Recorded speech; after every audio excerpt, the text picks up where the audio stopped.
أودع أهلي أم لا حاجة لي بذلك؟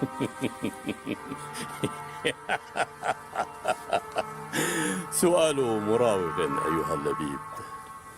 ليت الفطنة واتتك قبل اليوم يا أبا عبد الرحمن.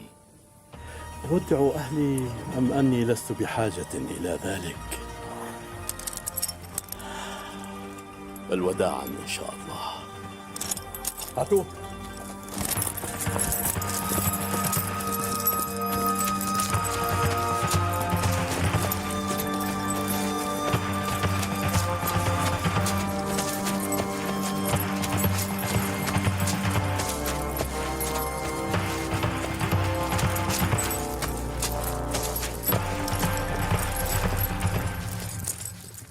ما دام كذلك لما تركته وحده؟ إنها رغبة أبيك يا أخي. قد حملني إليك رسالة. رسالة؟ ما هي؟ يقول: قل لعبد الله إنك إن أقمت فلم تأتني أنت ولا أخوك فهو رضائي، فالزموا بيوتكم لعل الله أن يخلص ابن حنبل وأهله من هذه الفتنة، فتنة الدنيا. فداك نفسي يا أبي. إن شيخك يحمل نفسه ويحملنا فوق الطاقة يا عبد الله، وقد مرت بي أيام وكأنها السنون في دار من أكرمنا بعطائه ولم نكرمه نحن بقبوله. وماذا ستفعل بهذا المال يا أخي؟ يا أخي، مال لم نتشوف إليه ولم ننله بماء وجوهنا ولا بقول أو فعل يغضب ربنا، وهو عطاء كريم ومنة حليم قبلناه كما قبل من كان فوقنا ورعا وعلما، هبات الخلفاء وعطايا الأمراء، فما لنا في ترك مال نحن بحاجة إليه. والشيخ؟ الشيخ نسيج وحده. من ذا الذي يطيق ما يطيقه أبوك يا أبا عبد الرحمن؟ أبوك لو يستطيع لزهد في الهواء الذي يتنفسه. في نفسي شيء مما تدور به ألسنتنا يا صالح. اسمع يا أخي، لك في هذا المال حصة، إن شئت أرسلتها لك وإلا فتصدقت بها. السلام عليكم.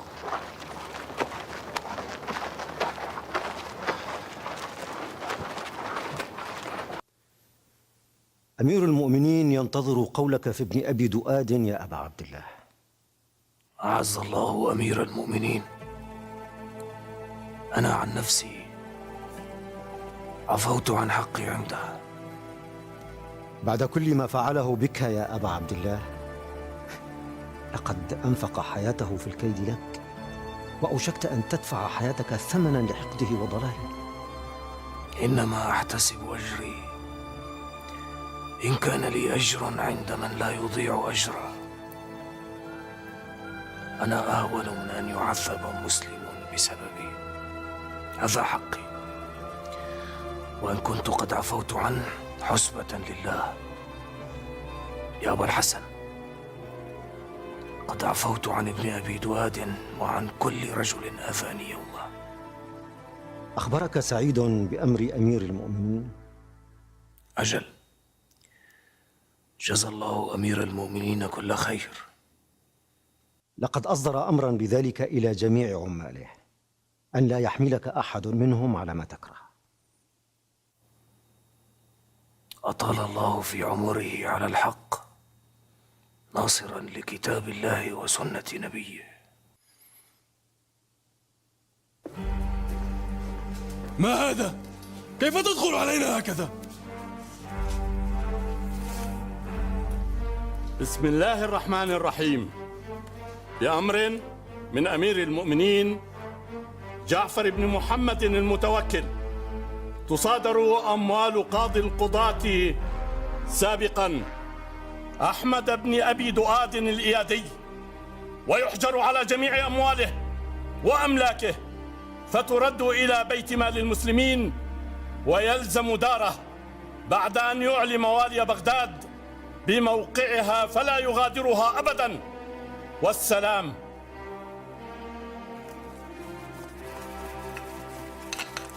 الأوامر أن أخرجكم من القصر حالا، لأنه وقف لبيت مال المسلمين.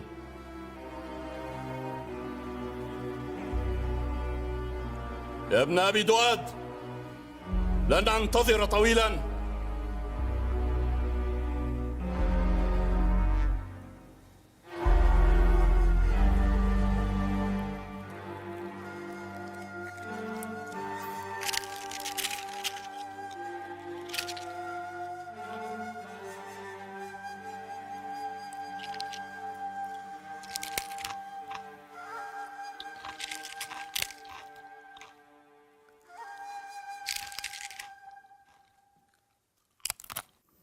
إن رأى مولاي قلت.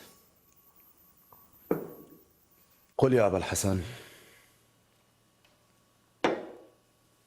أعلم أن مولاي قد آنسه وجود الإمام أبي عبد الله قربه، ولكن الإمام مريض وزاهد في كل ما تشتهيه النفس من متاع الدنيا، ولا أرى بقاءه هنا إلا إضرارا به لا يريده أمير المؤمنين.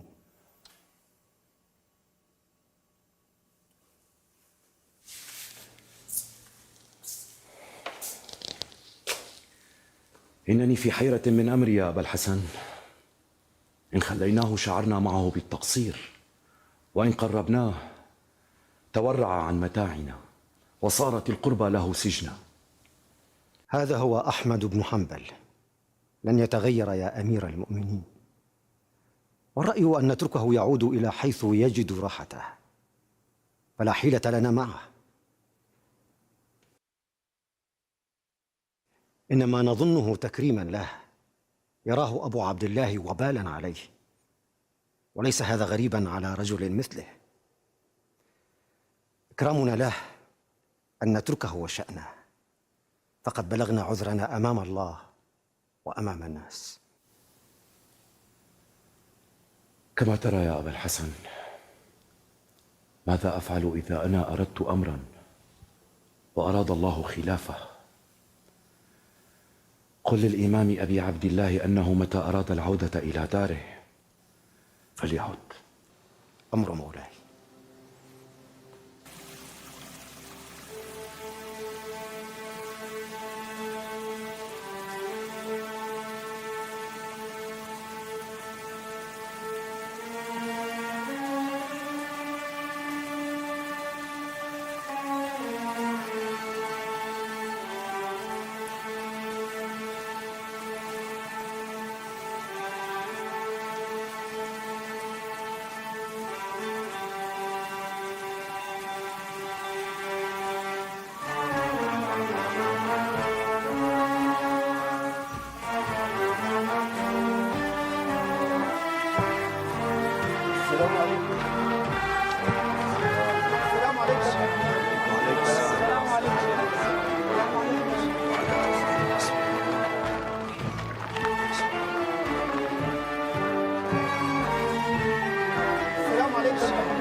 أمير المؤمنين يقرئك السلام يا أبا عبد الله، ويقول: كيف أنت في نفسك؟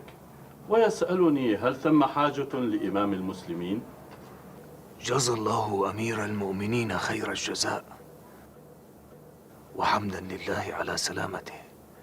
ابن حنبل في نعمة من الله وفضل. يسألك أمير المؤمنين أن تدعو الله عز وجل له. ما فرغت من صلاة إلا ودعوت لولي أمر المسلمين أن يصلحه ويصلح به شأن المسلمين. قد وجه معي هذه 1000 دينار.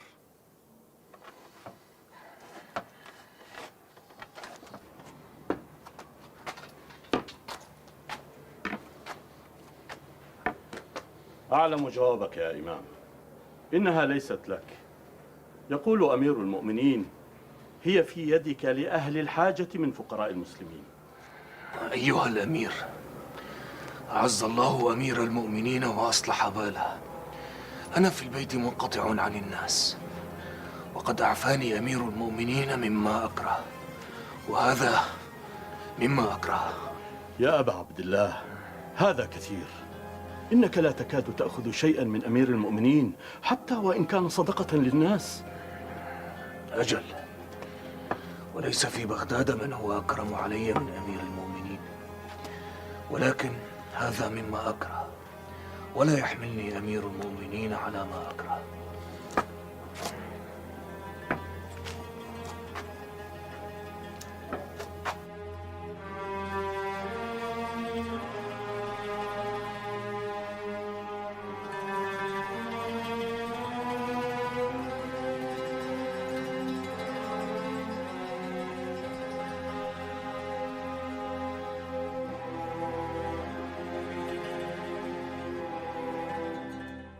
أرجو من الله أن أكون قد وفقت في إنصافك يا ابن حنبل.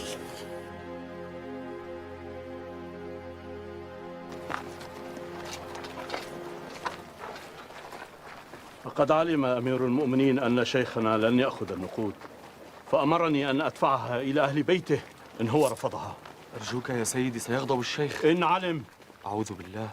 أنا لا أستطيع أن أخفي عنه شيئا. وأنا لا أستطيع أن أعتذر إلى أمير المؤمنين اعتذارين اثنين في ساعة واحدة. إن كان قد أعجزنا شيخك، أفتعجزنا أنت أيضا يا أبا الفضل؟ هيا خذها.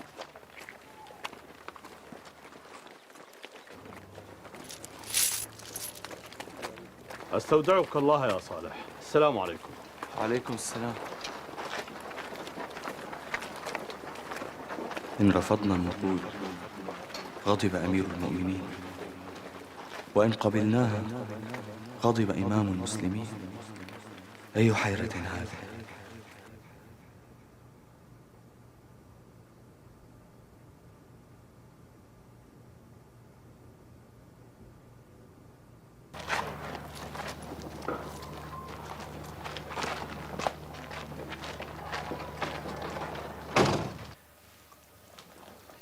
لو أنك أخذتها يا مولاي وقسمتها على الفقراء أما كان أحسن؟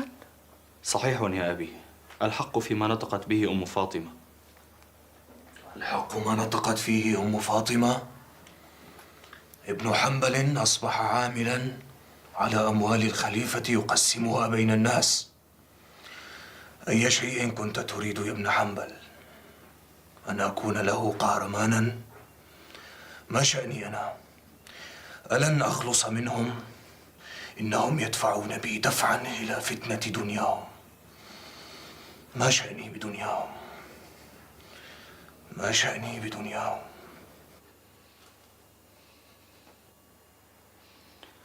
كما تشاء يا أبي، كما تشاء.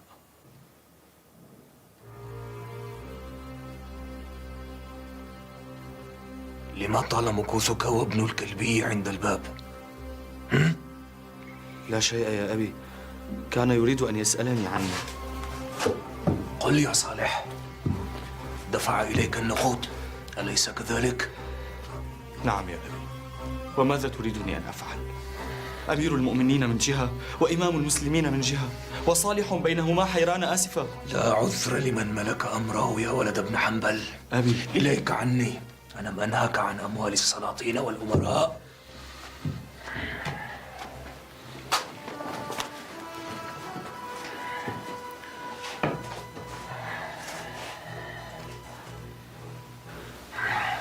لا تشق على نفسك يا أبا عبد الله. تعلم أن صالحا يأخذ هذا المال مجبر. صالح مجبر، وعمي إسحاق مجبر، وعبد الله مجبر، كلهم مجبرون، وما أراهم إلا وقد قروا عينا بإجبار لا شوكة فيه. الله المستعان عما تصفون. ماذا أفعل إن كنت أريد شيئا وأراد الله غيره؟ اللهم لا حول ولا قوة إلا بك. أتفتن في عمرك مرتين يا ابن حنبل؟ مرة بصوت السلطان ومرة بماله. الله المستعان. فداك نفسي يا مولاي. السلام عليكم. وعليكم وعليكم السلام ورحمة الله. اسمع يا ولد، إنما يدفعه أمير المؤمنين يدفعه من أجل رجل عده الناس إماما لدينهم، وهناك من المسلمين من هو أحوج لهذا المال من أحمد بن حنبل. أفهمت؟ أولسنا من هؤلاء المسلمين يا أبي؟ وما أجد لقوم جعلوا الأعذار قبلتهم، فإن ضاقت بهم الأسباب التمسوها. الآن صرتم محتاجين لأموال السلاطين؟ يا أبي فداك نفسي، تعلم أننا ابتلينا بهذا الأمر كما ابتليت أنت به. أو كلما أراد لنا أمير المؤمنين أمرا خلينا بينه وبين ما يريد. إذا كان ابن حنبل وهو من هو يقوى على رد أمير المؤمنين، فهل يقوى من سواه على ذلك؟ إن عطايا الأمراء والسلاطين تأتيك باليمين وتقبض بالأخرى على لسانك قبل رقبتك.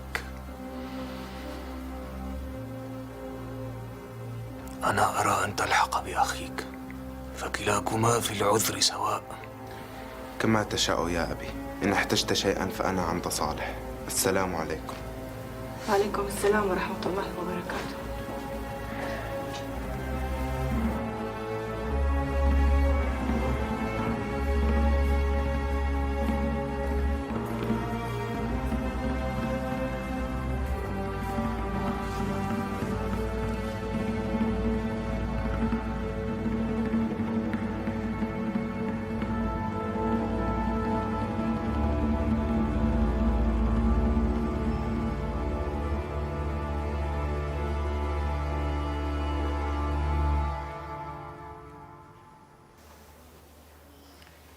يا أبا عبد الله، إنك تغرق نفسك في حزن لا يصلح لمثلك.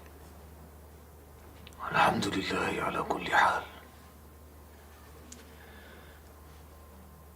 لا أرى خلاف ما ترى، ولكن للمال في نفوس الشباب من أهل الحاجة بريقا يأخذ بألبابهم، وإنما تأتيهم مرغمين، فما الضير في ذلك؟ المال مفسدة للنفس يا حسن، والرضا بقليل يمن به الله غنى للنفس. أخشى أن تفتن الدنيا آل حنبل ويكون أبوهم سببا في ذلك. ما أرانا خلقنا لنجمع الأموال يا حسن، إن أصحاب الهمم العالية يشغلهم ما هو أبقى لهم، يشغلهم الله ورسوله صلى الله عليه وسلم.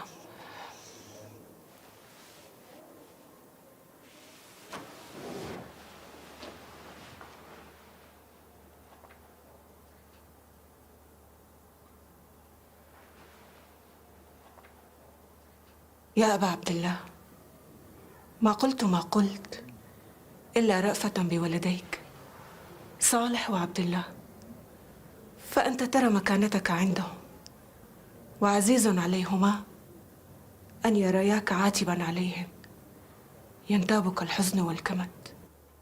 أما أنا فعزيز علي أن تذيب أكبادهما الدنيا، وقد وعت قلوبهما كتاب الله وسنة رسوله صلى الله عليه وسلم.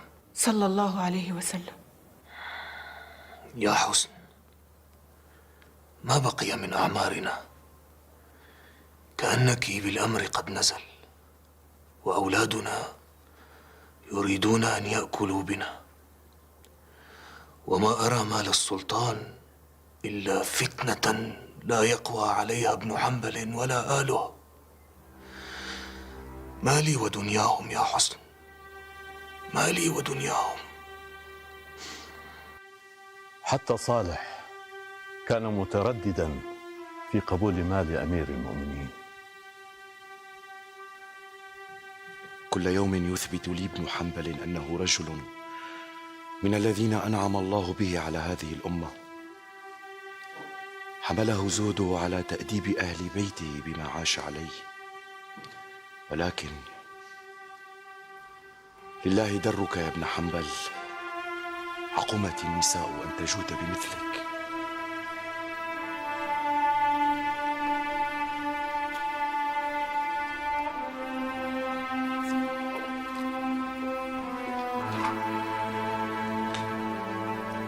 السلام عليكم.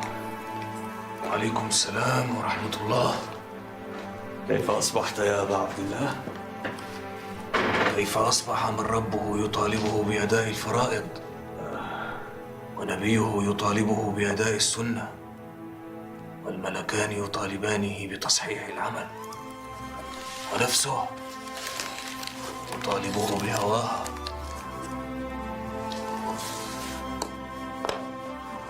وإبليس يطالبه بالفحشاء، وملك الموت يطالبه بقبض روحه، وعياله يطالبونه بنفقتهم.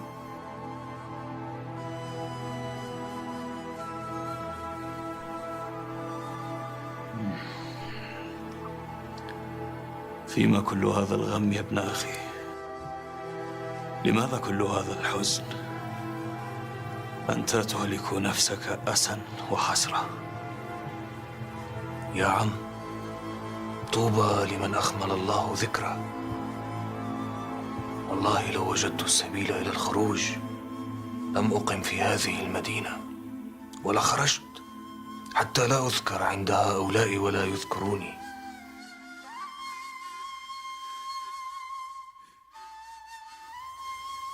أريد النزول في مكة المكرمة،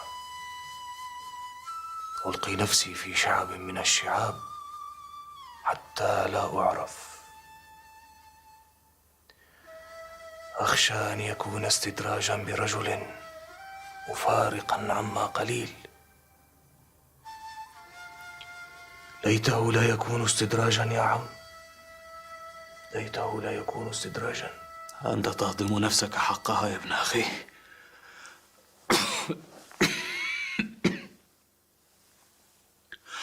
ألم تأتك هذه الأموال من دون إشراف نفس ولا مسألة؟ فأي بأس إذن في أن تأخذها؟ النفس تواقة، تستمرئ الأولى وتترصد الثانية والثالثة. أفلم يأخذ ابن عمر وابن عباس؟ أين هذا من ذاك؟ لو كنت أعلم أن هذا المال يأتي من غير وجهه ولا يكون فيه ظلم أو حيف لم أبالي.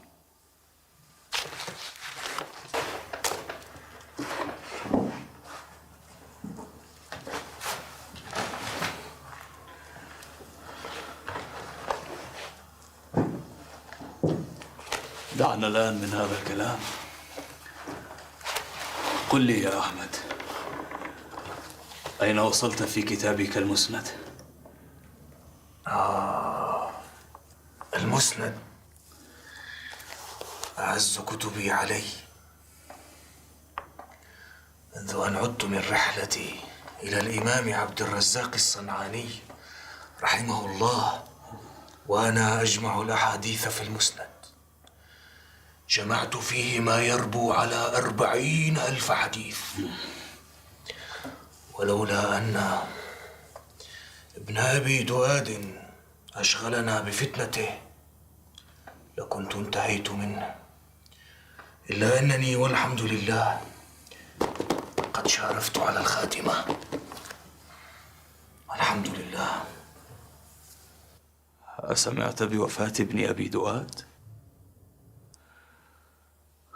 أجل، إنه توفي اليوم المسكين، لم يخرج في تشييعه إلا أناس قلائل. اللهم أمتنا على الإيمان وعلى سنة نبيك غير مبدلين. اللهم ارزقنا خاتمة ترضى بها عنا.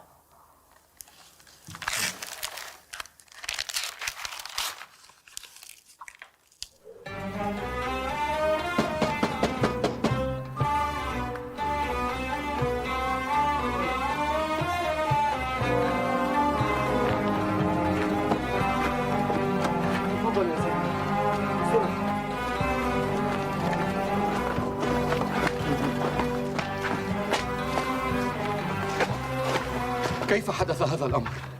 قبل أمس لم يكن يشكو من شيء. لكن العمر له حقه يا أبا بكر. أي عمر يا أبا محمد؟ عمر مدخم بالمحن والمآسي. كان الله في عون الشيخ. أعلم أن الموت حق، ولكن ما قيمة سماء لا يزينها بدرها؟ ومن لا يشعر بما تشعر به الآن؟ إن كان من لا يعرف أبا عبد الله إلا سماعا أحزنه الخبر، فكيف بمن قضى العمر معه؟ شفاك الله للمسلمين يا إمام. اللهم آمين. اللهم آمين. بسم الله.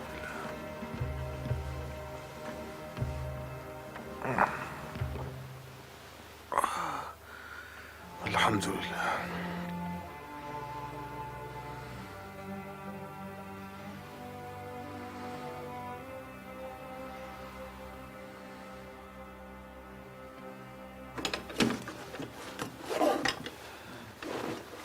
طهور إن شاء الله.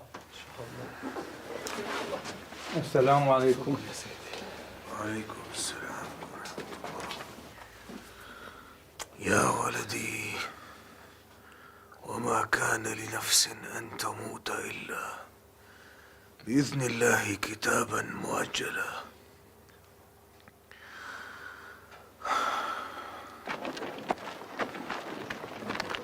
قل إن الإمام بخير يا صالح. لا أدري ما أقول لك يا عم، ما يشاء الله يفعل. لا حول ولا قوة إلا بالله. لا حول ولا قوة إلا بالله.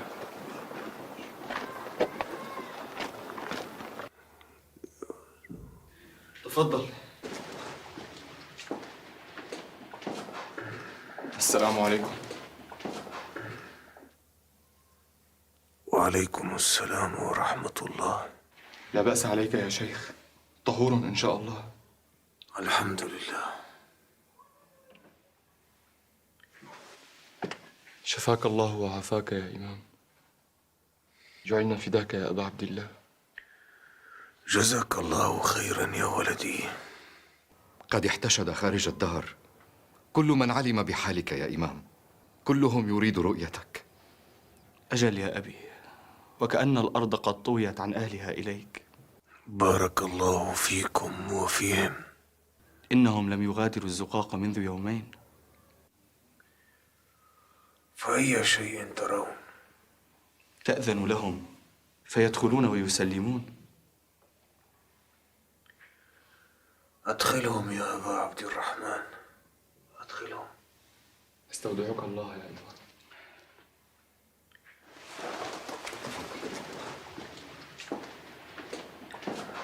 أعوذ بالله من الشيطان الرجيم.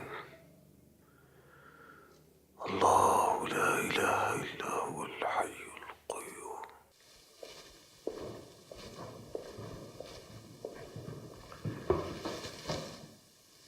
طلبتني يا مولاي؟ أريد منك أن تخرج وتطمئن على الإمام أحمد بن حنبل.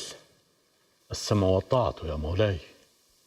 أرجو من الله ألا يفجعنا فيه، فنعم الضيف هو في دنيا يحيا فيها المتوكل.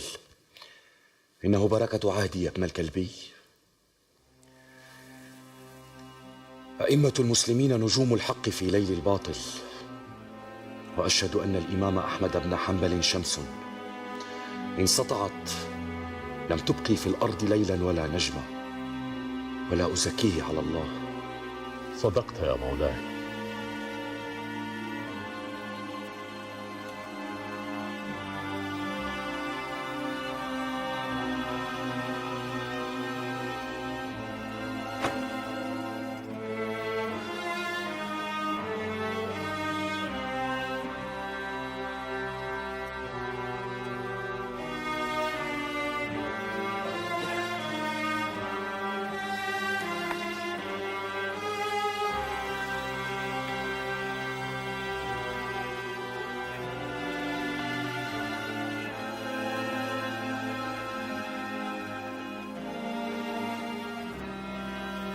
السلام عليكم.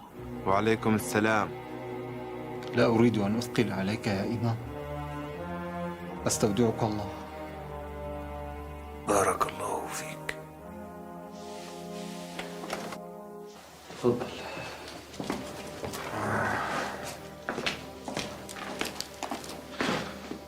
ثم رجل بالباب يريد رؤيتك. لا تغلقوا بابي أمام أي طارق. ولكنه من الذين جاءوا بالإثم في محنتك يا أبي. لما تثقل على أبيك يا عبد الله؟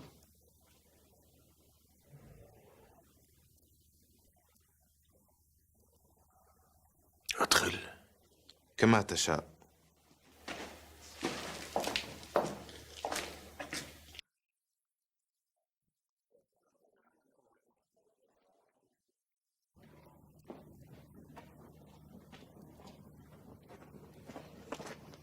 تفضل تفضل.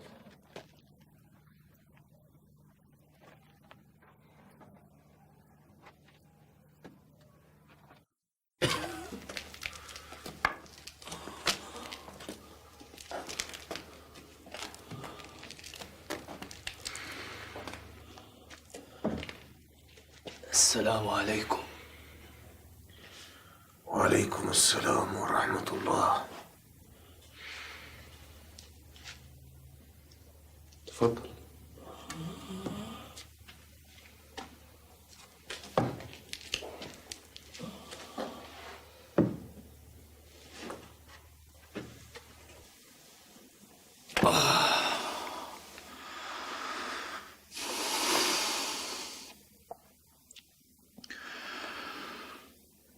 وأما ما ينفع الناس فيمكثوا في الأرض.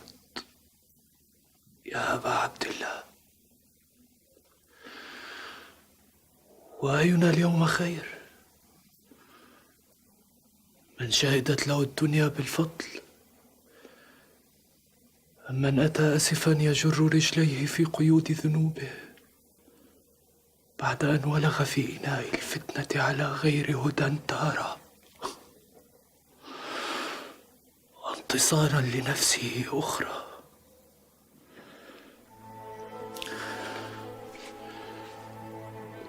العفو يا إمام المسلمين ونور طريقهم،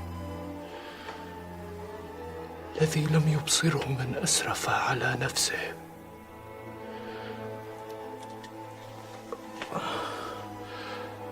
أنا الآن أرتمي بين يديك،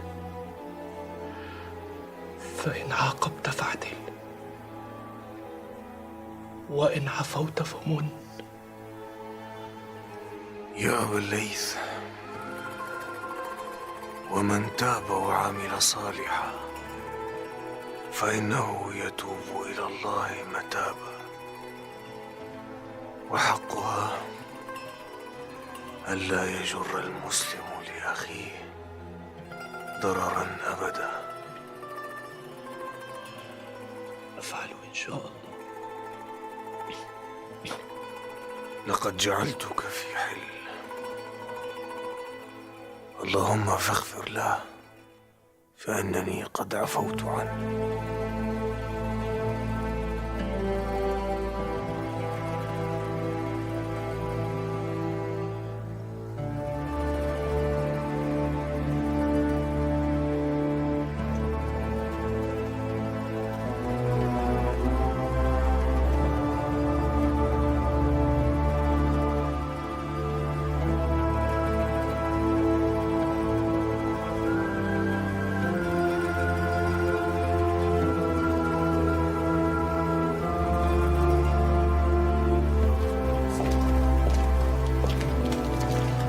السلام عليكم. وعليكم السلام. وعليكم السلام ورحمة الله. فداك نفسي يا أبا عبد الله، طهور إن شاء الله. بارك الله فيك. أمير المؤمنين ومعه الأمراء في أشد القلق، وهم يرجون رؤيتك في خير حال إن شاء الله. جزاهم الله خيرا، وبارك الله في أمير المؤمنين. أبلغهم أن عبد الله بن حنبل بخير من الله وعافية. الحمد لله. الحمد لله. بسم الله الرحمن الرحيم. هذا ما أوصى به أحمد بن محمد بن حنبل. أوصى أنه يشهد أن لا إله إلا الله وحده لا شريك له، وأن محمدًا عبده ورسوله، أرسله بالهدى ودين الحق ليظهره على الدين كله ولو كره المشركون. وأوصى من أطاعه من أهله وقرابته أن يعبدوا الله في العابدين وأن يحمدوه في الحامدين، وأن ينصحوا لجماعة المسلمين. وأوصي أني قد رضيت بالله ربا، وبالإسلام دينا، وبمحمد نبيا.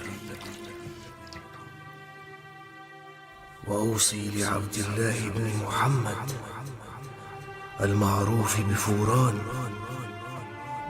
علي نحوا من 50 دينارا، وهو مصدق فيما قال، فيقضى ما له علي من غلة الدار إن شاء الله. فإذا استوفى أعطي ولد صالح وعبد الله ابني أحمد بن محمد بن حنبل كل ذكر وأنثى 10 دراهم بعد وفاء مال أبي محمد شهد إسحاق بن حنبل وصالح وعبد الله ابن أحمد بن محمد بن حنبل.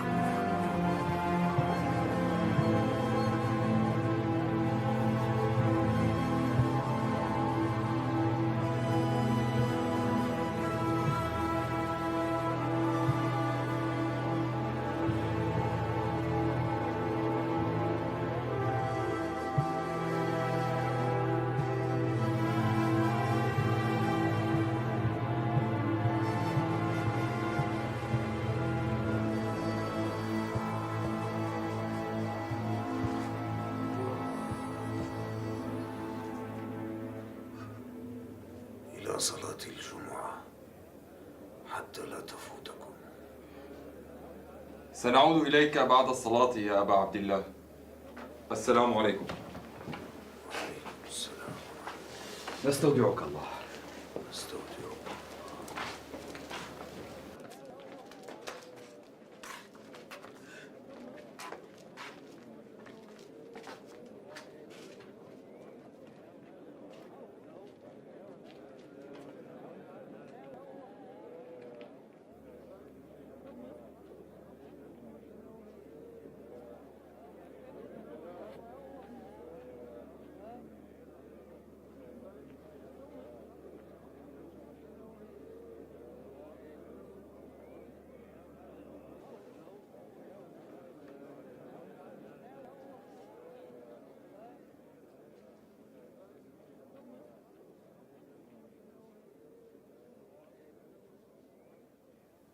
أمي.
اشتقت إليك يا ولدي.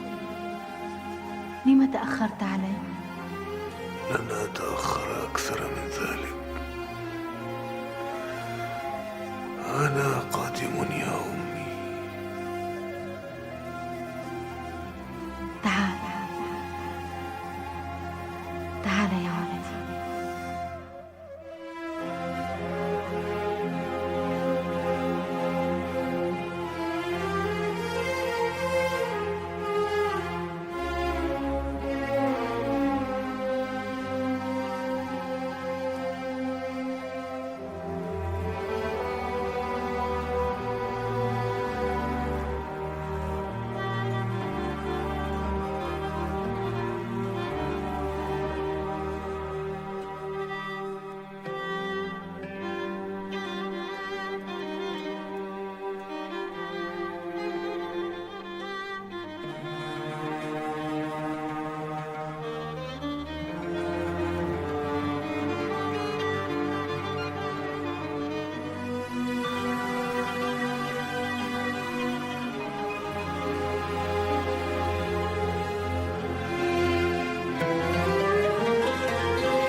رسول الله.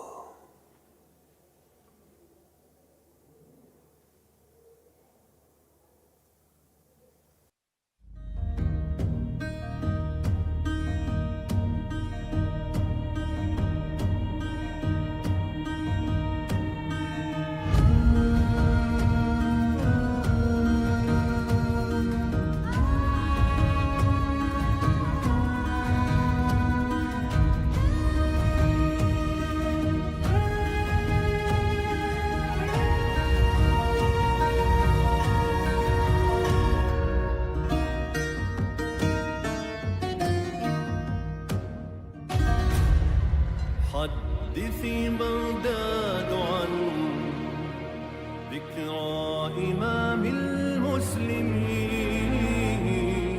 رابع الأقمار في مشكاة خير المرسلين. حدثي بغداد عن ذكرى إمام المسلمين